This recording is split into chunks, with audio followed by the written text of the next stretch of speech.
Hi, I'm Tom Birkeland, author of An Introduction to the Policy Process and professor of public policy at North Carolina State University.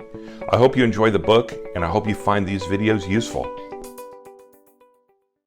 Welcome to the second of three videos on the environment in which public policy is made. In the previous video, we talked about the social environment. The next video, we'll talk about the economic environment. But in this video, let's look at some indicators of things happening in the political environment. If you're a political scientist or interested in political science, I think you're going to find this really interesting. And this is some of my favorite material to cover because it really makes you think about some of the things that drive public policy in the United States. So let's take a look. So let's get into the political environment, and let's start with one of my favorite things to talk about in the political environment, which is the answer to the question, what do you think the most important problem is that's facing the United States today? These data were collected as part of the Policy Agendas Project, pioneered by Frank Baumgartner and Brian Jones, which was data that has grown to a remarkable data set, but supported their book, Agendas and Instability in American Politics, which is the book that laid out beginnings of what we call punctuated equilibrium theory. And you'll learn more about that in chapter 11 of the book. But for now, let's just ask, what do people think is the most important problem facing the United States at any given time? And again, this is one of those charts that you really need to look at in the book to really get a sense of what's happening here. But I think what you can see is that the economy really dominates discussions of the agenda in the United States. Most people think that the economy is the most important problem most of the time. Now, at other times, you're going to see different emphases, like between 1961 and about 69, 70, and there, civil rights took a lot of space in the agenda, and in terms of what people called the most important problem. You see that sort of black blob in the middle of the chart between about 1972 and 3 and about 1981? That's energy. That's when we had, high gasoline prices, rapid increases in prices in gasoline, things like that. And you see a little bit of that too in the 2005 to 9 period, roughly in there. But by and large, the most important problem that people will identify is the economy. So what are the policy implications? Clearly, the economy dominates the agenda, but some issues also ebb and flow on the agenda. So, for example, a national defense will become important during times of international tension or when we're at war, such as during the Vietnam War or during the Gulf War, for example, or during the war in Iraq. Crime comes and goes on the agenda as well, and that tends to ebb and flow. The crime rate is down in the United States considerably over what it was in the 70s and 80s. An interesting aside that maybe we'll get into when we talk a little more about the news media, the crime rate declined throughout the 1990s as coverage of crime by the news media increased. So those trends were running in opposite directions. This is due in large part to the fact that crime works well as a narrative in news, and so especially in TV news, crime stories tend to get a lot of coverage. But the crime rate went down throughout the 90s, and the concerns with crime to a considerable extent declined as well during this period. Energy is an important issue on the agenda at various times, usually when there's a big spike in the price of energy. Energy policy in the United States and the dynamics of energy as a policy area look a lot different now than when I was young. When I was in my teens, we were all worried about the next oil price shock. And when I got my driver's license in the late 1970s, I was concerned that oil would be so expensive that I wouldn't be able to afford to buy gas. As it turned out, we needn't have worried. And now the United States produces almost all its own petroleum again because of things like fracking. And so energy comes and goes as an issue. And then healthcare really ebbs and flows on the agenda, but in recent years has really taken up a great deal of space on the most important problem question, which reflects what's on the agenda. In other words, what people are thinking about. So the question is, what historic periods are associated with increases in attention? And I think I've hinted at that a little bit. Civil rights era, got more attention on civil rights. People rated that as a most important problem. I wonder what the data most recently with the Black Lives Movement and the emergence of that will reflect. And I will update these data for the next edition of the textbook. other times when people are really worried about healthcare. Healthcare dominates the agenda. But during recessions in particular, the economy really dominates the agenda. And you can almost track recessions in the most important problems data by just looking at the times in which people rank the economy as being the most important problem. But this also raises the question about whether some other issues deserve attention they don't get, like environmental protection or education or international relations in some form or another. Some issues just don't get a lot of attention. And it's an important thing to ask. Why are some issues more prominent than others? I suspect on the economy, everyone is affected by the economy. Everybody feels either the effects of an economic downturn or they feel anxiety about what it could mean for them. So that's why that's so important. There's a lot of other issues that could be the most important problem. And it's interesting as students of public policy to understand why some issues get more attention than do others. And some of the theories that we'll discuss about the policy process may help us to explain why that's the case, why the economy, for example, tends to dominate compared to everything else. Related to this most important problem question is the question that polling data asks, where we ask, all in all, do you think things in the nation are generally headed in the right direction, or do you think things are off on the wrong track? We have data here from 1995, although there are some gaps in here. But as you can see, except for a big spike right after the 9/11 attacks in 2001, by and large, most people have been not terribly enthusiastic about the direction that the United States is going. Under 40% most of the time, starting at about 2005. A little jump up right after the 2008 election. And the inauguration of Barack Obama in 2009, but even then it declined, and then you see another spike right after the election. It seems that oftentimes this number spikes right after an election, where the people that voted for the candidate that won the election will say, "Yeah, we're getting off in the right direction." There's a little bit of a spike in 2017, but it didn't go over 40%. So that sort of uplift, if you will, from the Trump election didn't really move it as far above the 40% line as it had in the past. But I think this is a little concerning. It's disturbing that less than half of us think that we're on the right track. Now, this doesn't count the numbers that say wrong track and no opinion. So this may be a dominant position. Still 40% might be the majority of people, probably not, but or it might be the plurality. I mean, it might be there might be more people still thinking we're on the right track, but it's not a particularly large proportion, and it's a little troubling. So, what are the policy implications of this? The reason I want to show this is because I think this is a good measure of what John Kingdon, a prominent political scientist and a prominent theorist in our field, called the national mood. And that the national mood in the United States for much of this time has been a little bit on the negative side, and that might influence the possibilities for major legislative change, major policy change intended to, have a broad scale effect on improving the lives of a lot of people, because a lot of people will think that's a bad idea because the national mood is not particularly optimistic about the country being in the right direction and that those policy changes as being appropriate. How would you characterize the national mood today? As I'm recording this video, we're still in the midst of the COVID pandemic, and I suspect that the national mood probably wouldn't be particularly good.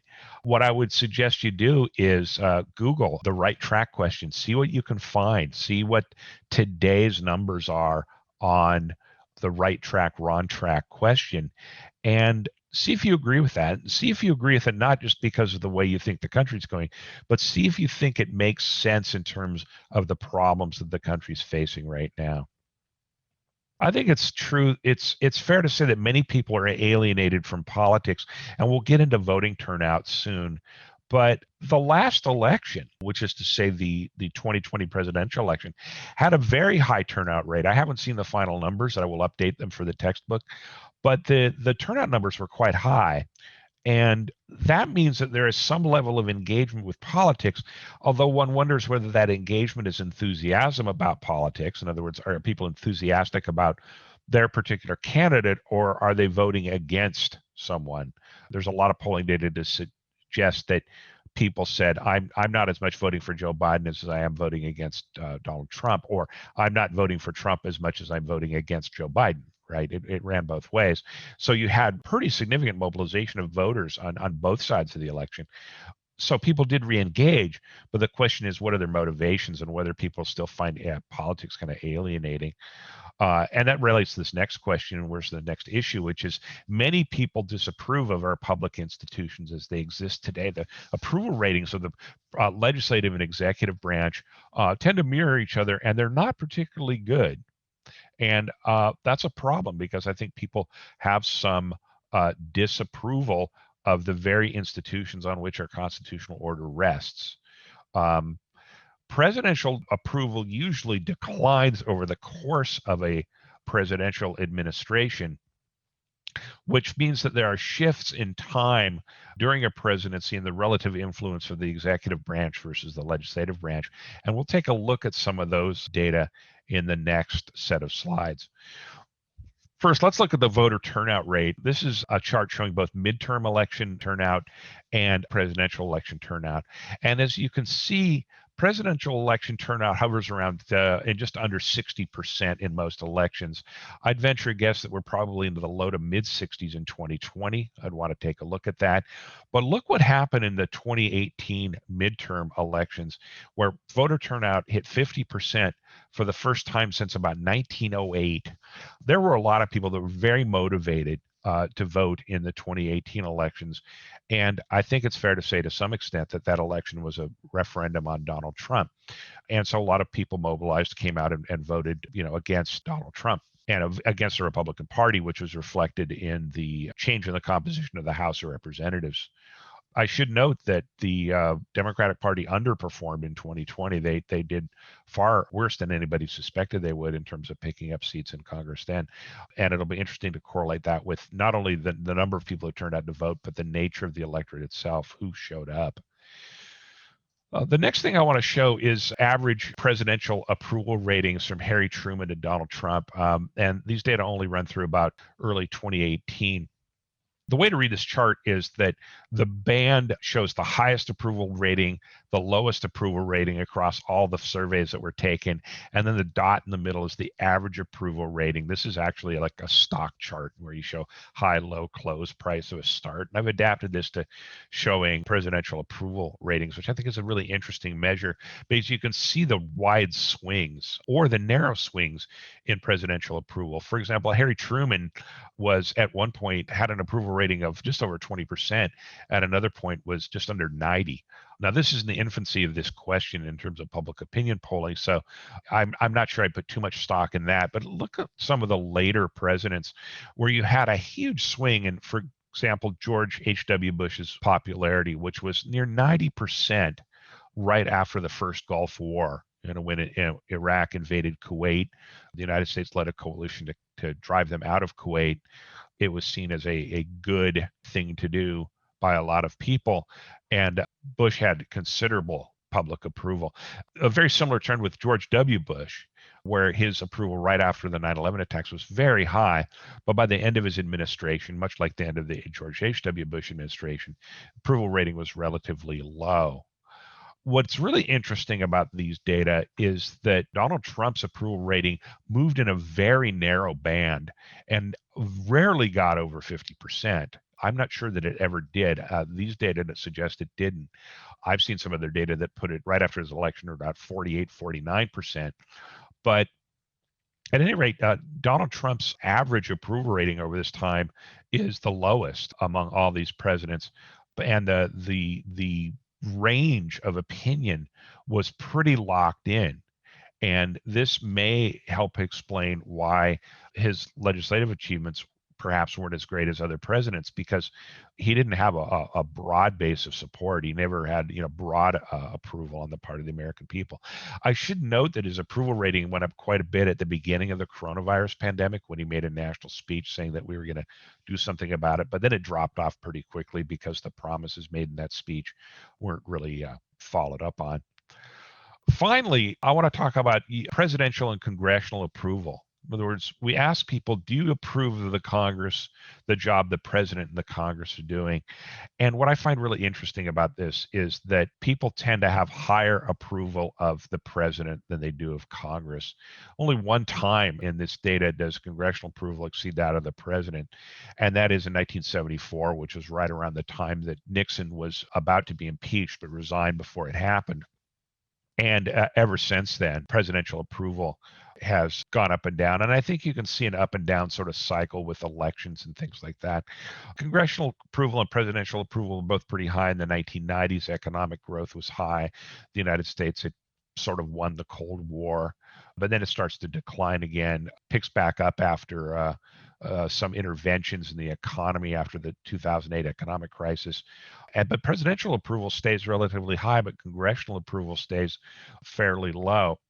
Now, there's an old saying that everybody hates Congress and loves their congressperson, and there's some good social science data to suggest that's because, we tend to know our member of Congress, and we tend to sort ourselves into communities that vote for a particular member of Congress. The reelection rate for members of Congress is quite high. People look at these data and they say, why is it that so many people get reelected if their ratings as an institution are so low? But the difference is that you're electing your local representative who might run on a platform of saying, well, Congress has all kinds of things wrong with it, but I can fix it. And that's the way a lot of people run for office in the United States. They sort of run against Washington, especially if they're new. But this has some implications for policymaking, because how easy is it going to be for a president to rally enough of Congress behind ideas that the new administration has that usually bubble up early in a new administration? How easy is it going to be to rally people around that so that they're prone to want to make significant policy changes? I think it's troubling that there's such a low rating for Congress and that they're held in such low esteem, because this is our major national representative body. And in particular, the House of Representatives is more, if you will, democratic, because it more closely follows the population in terms of its apportionment than does the Senate. Of course, every state gets 2 senators, and so to have an important institution of a democratic society held in such low esteem, I think is fairly troubling for a lot of us who study Congress and a lot of us who are concerned with how Americans relate to their political institutions. So that's just a taste of some political data. There's other data you could look at. I invite you to look at websites like Politico and The Hill and the various news organizations, or 538, all those kind of political junkie kind of websites are really fun if you're interested in politics. But for our purposes, what I would like you to do is ask yourself, what does all this mean for making policy in the United States? What does it mean that most people care about the economy most of the time? What does it mean that Congress is held in relatively low esteem? And in particular, what does it mean that most Americans, not most, about half of Americans don't vote in presidential elections, and a little more than half don't vote in congressional elections? What does that mean for a democratic society in which policy is nominally made in the public's name when much of the public don't come to elections? This is something that has troubled civic leaders and social scientists for decades, and is one that deserves our attention because it helps us to understand the dynamics that underlie the public policy process. So in the next video, we'll talk about some economic trends, which I think you'll find really interesting, because if in fact the economy is the thing that's on most people's mind most of the time, economic data are going to be really important drivers of public policy. So that's coming up next. Thanks for watching this video. As always, I really enjoy hearing from students and teachers about the book and about public policy. Feel free to reach out to me at tom@tomberkland.com or visit my website, tomberkland.com. Thanks again for watching.